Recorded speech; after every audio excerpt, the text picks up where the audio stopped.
Her phone call broke the stillness at 2:17 a.m., slicing through the dark like a thin crack in glass. Her voice wasn't slurred with wine, nor laced with sobs. It was careful, measured, each word placed with intent. "Hello," she whispered, as if time hadn't cracked the foundation beneath us, as if a month hadn't passed since I'd silently carved her from my future, without offering her the dignity of explanation, as if she didn't feel the echo of that final encounter, the one where the light had faded from her eyes like the last ember of a dying fire. She never knew I saw it. She always believed I walked a step behind her deceptions. I let the silence stretch long and unforgiving. She rushed to fill it. "I've been thinking about what we shared," she said softly. I stared at the dim glow of my phone screen, my thumb hovering just above the mute button. Undecided. Outside, rain whispered against the windows, a persistent, restless murmur like static coursing through my veins. "I know you canceled our wedding," she said. Her voice hushed, as though the weight of that choice was only just settling on her shoulders. "Can we talk?" She didn't realize I'd already uncovered her secret escape. She had no idea I'd traced every thread of her betrayal, that the pieces had formed a picture long before she ever picked up the phone. I said nothing, just listened. She mistook my silence for softness, for sentiment. It had started 3 months before we were meant to marry. She said she needed space, not from me, she reassured, but from the noise, the pressure. Her therapist, she claimed, had recommended a solitary retreat to clear her mind before we promised each other forever. I nodded. I always did when her gaze turned tender, when her voice fell into those low tones soaked with sincerity.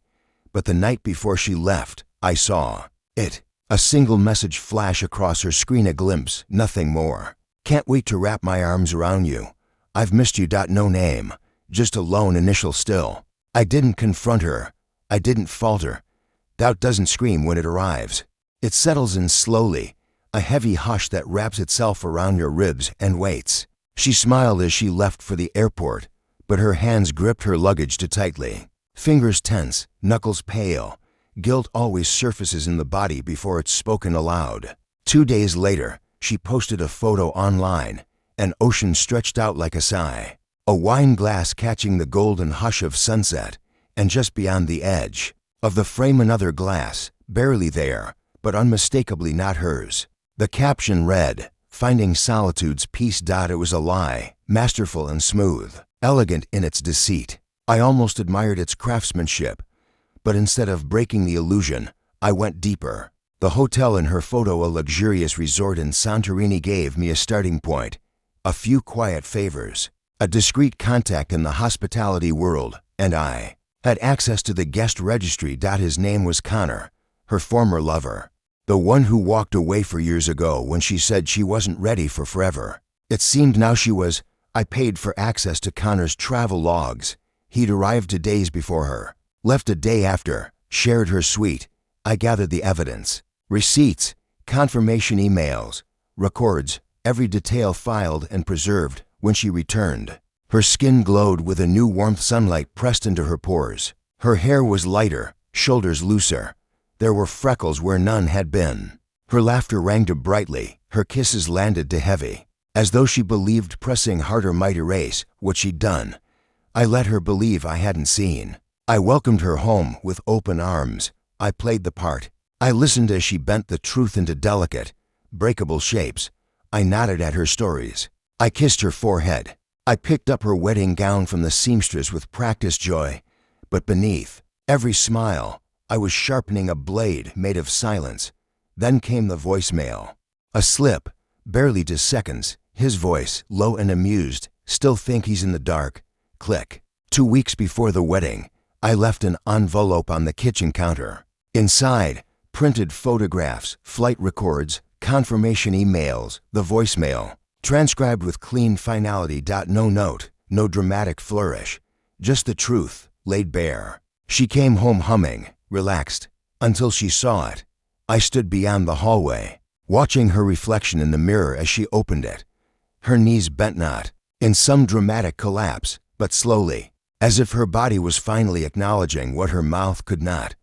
There were no tears, no apologies, no dramatic protest, just a single word, breathed like a bruise. No, not a plea. Not remorse. Just that no, as if the truth itself had betrayed her.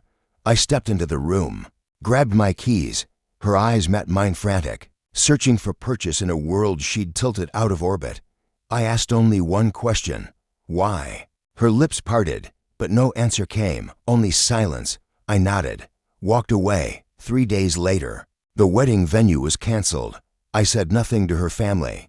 Let them unravel the truth on their own time. Her mother called. Her sister texted. I didn't answer. They hadn't betrayed me, but they also hadn't been there when it counted. She came to my apartment once, knocked gently on the door like a stranger asking for shelter. I didn't open it. Later, she sent an email long, winding, heavy with talk of fear and confusion, claiming she thought she was protecting us both. I replied with a single sentence. Kurt, you made your choice. So did I. Then I blocked her. There was no rage in me, no desire to scream or tear things apart. She had already done enough destruction for the both of us. What I left behind wasn't a spectacle. It was silence. Final and clean. Weeks passed. Then, in the middle of that rain-drenched night, her voice returned to me through the phone, shaking this time, as if my stillness had convinced her I'd let it go. I hadn't. I had simply moved forward in a way she never learned. I'm sorry, she said, and I believed her. But apologies don't rebuild what's already dust. They mark where the wreckage began. I miss you, she added, a whisper nearly lost beneath the rain's hush. I let her words drift into the quiet, let them hang for a moment, suspended between us like something fragile. Then I said, with no bitterness, no malice, just truth, I don't, and hung up. No rage, just clarity. She had chosen the past. I returned her future to it.